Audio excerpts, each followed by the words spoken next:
High, welcome to my channel. তো আসলে ২টা সাইট নিয়ে কথা বলবো। যদিও হচ্ছে আরবিডাব্লিউ এটা নিয়ে আসলে কিছু বলার নেই। এটা আসলে অনেক মানুষ অনেক দিন ধরে কাজ করতেছেন আরবিডাব্লিউ নিয়ে। এটা মোটামুটি ৪ মাস আসছে। তো এখন আসলে দেখেন একটা সাইট ৪ মাস আসছে, এটা কতদিন থাকে এটা তো আপনারাই বোঝেন। দেখবেন যখন তখন নাও হওয়া যেতে পারে বা অনেক সময় থাকতেও পারে।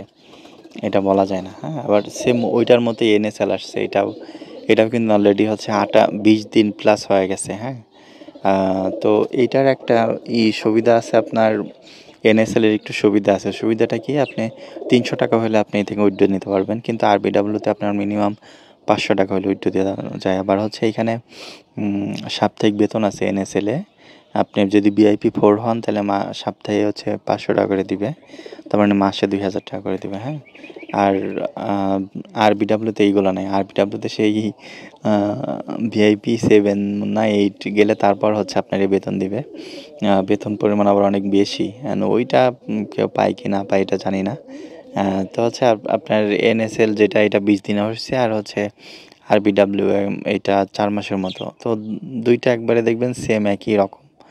তো এইখানে যেটা বললাম যে আরবিডাব্লিউ ৪ মাস আছে, এখন দেখবেন হঠাৎ করে নাও হওয়া যেতে পারে বা আবার আরও মাস থাকতে পারে, এটা আসলে বলা মুশকিল। তো আমি দেখেন এই যে এনএসএল থেকেও হচ্ছে আজকে উইথড্র পাইছি।